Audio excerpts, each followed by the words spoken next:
Justice मुजाहिर Ali Akbar Naqvi ने supreme judicial council की कार्रवाई चैलेंज कर दी। सुप्रीम कोर्ट से जुडिशल काउंसिल की कार्रवाई खत्म करने की इस्तदा। सुप्रीम जुडिशल काउंसिल से आइंदा कार्रवाई के लिए मौसूल नोटिस भी गैर कानूनी करार देने की इस्तदा।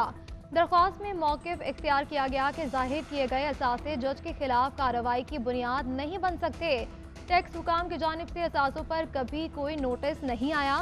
मेरे खिलाफ शुरू की गई मुहिम अदलिया पर हमला है। काउंसिल ने मेरे एतराज़ात तय किए बगैर आइंदा कार्रवाई का नोटिस भेजा। सुप्रीम जुडिशल काउंसिल ने 27 अक्टूबर को प्रेस रिलीज जारी करके मेरे बुनियादी हुकूक की खिलाफ वर्जी की। उधर सुप्रीम जुडिशल काउंसिल का इजलास आज होगा। चीफ जस्टिस काजी फायद ईसा इजलास की सदारत करेंगे। सुप्रीम जुडिशल काउंसिल ने जस्टिस मुजाहिर नकवी को शोकास नोटिस जारी किया था। काउंसिल ने जस्टिस सरदार तारिक के खिलाफ शिकायत कुनिंदगान को शवाहिद के हमरा तलब कर रखा है।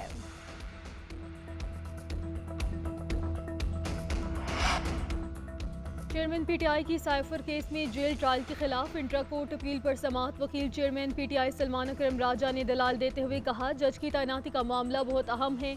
अदालत के सामने कुछ हकायक रखूंगा। अटॉर्नी जनरल ने जो दस्तावेजात रखे उनके मुताबिक जज की तैनाती का प्रोसेस हाई कोर्ट से शुरू हुआ। इस्लामाबाद में सैकड़ों मातहत अदलिया के जजेस मौजूद हैं। हुकूमत ने एक मखसूस जज को ऑफिशियल सीक्रेट एक्ट अदालत का चार्ज दे दिया। जस्टिस मियां गुल हसन औरंगजेब ने रिमार्क्स दिए कि एडिशनल अटॉर्नी जनरल ने इस अदालत के सामने रिकॉर्ड पेश किया था। सलमान अकरम राजा बोले, हमें तो वो दस्तावेजात भी नहीं दिखाई गई। चेयरमैन पीटीआई गिरफ्तारी से पहले हर अदालत पेश होते रहे। चेयरमैन पीटीआई को गिरफ्तारी के बाद किसी अदालत के सामने पेश नहीं किया गया। एक स्ट्रेटेजी के तहत चेयरमैन पीटीआई को साइडलाइन किया गया। जो स्ट्रेटेजी अपनाई गई थी, नोटिफिकेशन उसी का शाखसाना है।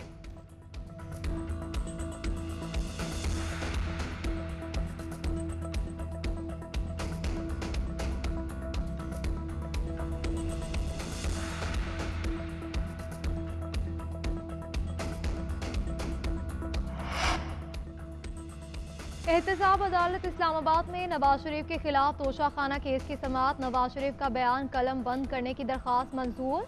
अदालत की 30 नवंबर तक नवाज शरीफ का बयान रिकॉर्ड करवाने की हिदायत। केस की समाअत 30 नवंबर तक मुलतवी। उधर नून लीग के कायद नवाज शरीफ मरी के लिए रवाना। सीनियर लीगी रहनुमा भी नवाज शरीफ के हमरा।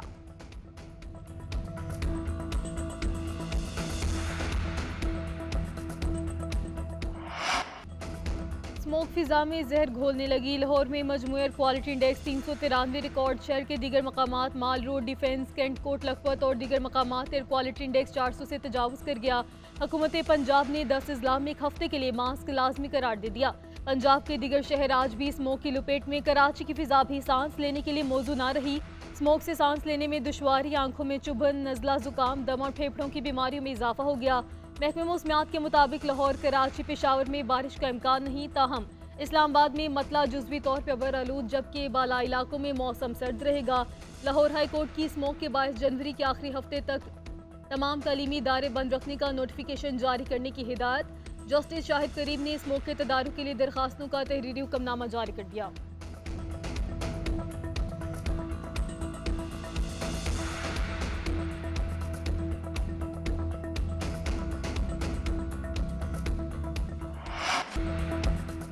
भारत वर्ल्ड कप के तमाम मैच जीत गया मगर फाइनल हार गया। फाइनल में 6 विकेटों से बदतरीन शिकस्त। ऑस्ट्रेलिया छठी बार क्रिकेट का आलमी चैंपियन बन गया। ऑस्ट्रेलियाई टीम ने 241 रन का हदफ 4 विकेटों पर पूरा कर लिया। ट्रेविस हेड की 120 गेंदों पर 137 रन की शानदार इनिंग्स। मार्नस लबुशेन के नाकाबिले शिकस्त 58 रन। ऑस्ट्रेलियाई बॉलर्स के सामने भारतीय बैटिंग रेत की दीवार साबित हुई। भारत के 3 बैटर्स के सिवा कोई क्रीज पर जम ना सका। केएल राहुल ने 107 गेंदों पर 66 रन बनाए। कोहली 54, रोहित शर्मा 47 रन बना सके। भारतीय क्रिकेटर्स हारने पर रो पड़े। Travis head man of the match करार। विराट कोहली वर्ल्ड कप के बेहतरीन खिलाड़ी करार। फाइनल जीतने पर ऑस्ट्रेलियाई टीम का जश्न। भारतीय वज़ीर आज़म नरेंद्र मोदी ने विनिंग ट्रॉफी ऑस्ट्रेलियाई कप्तान के हवाले की। फाइनल के इख्तिताम पर आम इंतखाबात में सियासी जमातों के लिए ज़ाब्ते अखलाक तैयार। इलेक्शन कमीशन का इंतखाबी ज़ाब्ते अखलाक शेड्यूल के साथ ही जारी करने का फैसला। ज़राए के मुताबिक कौमी असम्बली के उम्मीदवार इलेक्शन में 1 करोड़ रुपए तक अखराजात कर सकेंगे। सूबाई असम्बली के उम्मीदवार 40 लाख रुपए से ज़ायद अखराजात नहीं कर सकते। कामयाब उम्मीदवार इंतखाबी अखराजात की तफसीलात फौरी रिटर्निंग अफसरान को जमा करवाएंगे। इलेक्शन एजेंट का मुतल्लिका हल्के का वोटर होना लाजमी करार। इलेक्शन कमीशन ने सियासी जमातों की तजावीज़ को भी ज़ाब्ते अखलाक में शामिल कर लिया। सियासतदान इंतखाबी मुहिम के दौरान इलेक्शन कमीशन की तज़हीक से इज्तनाब करेंगे। उम्मीदवार इंतखाबी अमल और पोलिंग एजेंट्स के तहफ़्फ़ुज़ के लिए सिक्योरिटी फोर्सेस से मुकम्मल ताउन करेंगे। इंतखाबी मुहिम के दौरान हथियार और आतिश असलहा की नुमाइश पर मुकम्मल पाबंदी होगी।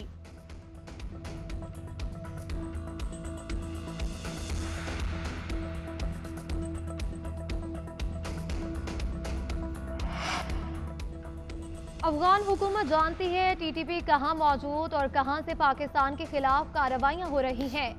ये किसी सूरत बर्दाश्त नहीं, हमारे खिलाफ कार्रवाइयां हों और तालिबान तमाशा देखते रहें। निगरान वज़ीर आज़म का दो टोक मौक़िफ़, अफगान हुकूमत के खिलाफ कार्रवाई करें या हमारे खरे। अनवारुल हक काकड़ ने चेयरमैन PTI को जहर देने का इल्ज़ाम गैर जिम्मेदाराना करार दे दिया। कहते हैं चेयरमैन PTI को निगरान हुकूमत ने गिरफ्तार किया, ना उन्हें शाही फरमान के जरिए रिहा कर सकते हैं। मजीद कहा, पीपल्स पार्टी के लेवल प्लेइंग फील्ड के इल्ज़ाम को संजीदा नहीं लेते। लेवल प्लेइंग फील्ड ना मिलने का इल्ज़ाम वोटर्स को मुतवज्जह करने का हरबा है। हमने कौन सा ऐसा काम किया कि कहा जा रहा है हम जानिबदार हैं। पाकिस्तान में मुकीम गैर कानूनी अफगान शहरियों का वतन वापसी का सिलसिला जारी। गुज़श्ता रोज भी 2062 गैर कानूनी अफगान बाशिंदे अपने मुल्क चले गए। अब तक कुल 2,37,838 गैर कानूनी अफगान बाशिंदे वापस जा चुके। 31 अक्टूबर की डेडलाइन खत्म होने के बाद सिर्फ गैर कानूनी अफगान बाशिंदों का पाकिस्तान से महफूज और बाइज्जत इनखला यकीनी बनाया गया। गैर कानूनी तौर पर मुकीम गैर मुल्कियों की मुल्क बदरी से मुल्की मईशत पर मुस्बत असरात मुरतब हो रहे हैं।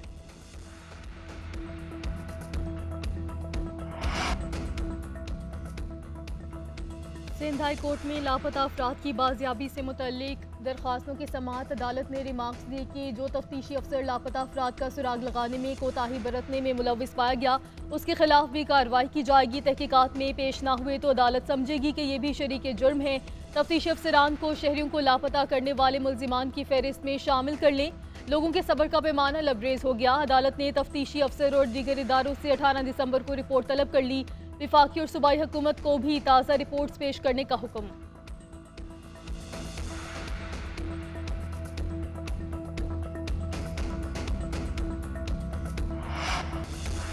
वज़ीर आला पंजाब मोहसिन नकवी का अरल सुबह कैवलरी अंडरपास का दौरा। मोहसिन नकवी ने अंडरपास की छत के फिनिशिंग वर्क का मुआयना किया। वज़ीर आला ने फॉल्ट के काम का भी मुशाहिदा किया। मीडिया से गुफ्तगू करते हुए मोहसिन नकवी ने कहा, कैवलरी अंडरपास को बहुत जल्द ट्रैफिक के लिए खोल दिया जाएगा। अंडरपास खुलने से शहरियों को आमदरफ्त में सहूलत मिलेगी। कैवलरी में ट्रैफिक जैम रहने से मुस्तकिल निजात मिलेगी।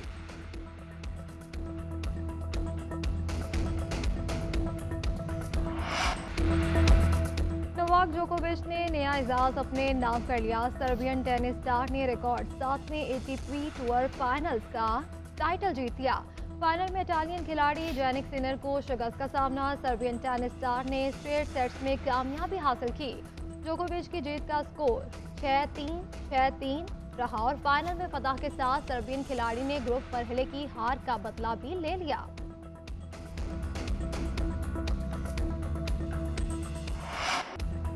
फेबियो डी गियाना की MotoGP करियर की पहली बड़ी कामयाबी। इटालियन राइडर ने कतर MotoGP में सबको पीछे छोड़ते हुए रेस जीत ली।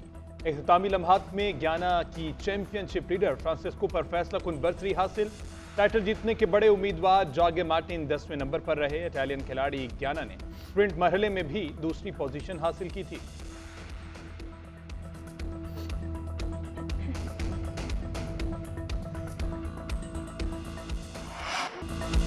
और उर्दू अदब के इनकलाबी शायर फैज़ अहमद फैज़ को बिछड़े 39 बरस बीत गए। सारी ज़िंदगी जुल्म, बेइंसाफ़ी और जबर इस्तबदाद के खिलाफ जिद्दोजहद की। इनकलाबी शायरी की तारीख फैज़ के तज़किरे के बगैर मुकम्मल ही नहीं हो सकती। फैज़ की शायरी में अमन, मोहब्बत, हिजर और वफा समेत माशरती नशेब फराज और मज़ालिम के खिलाफ इनकलाब का रंग भी नुमाया नजर आता है। फैज़ अहमद फैज़ को इल्मी और अदबी खिदमात पर मुतअद्दिद आलमी और कौमी एजाज़ से भी नवाजा गया।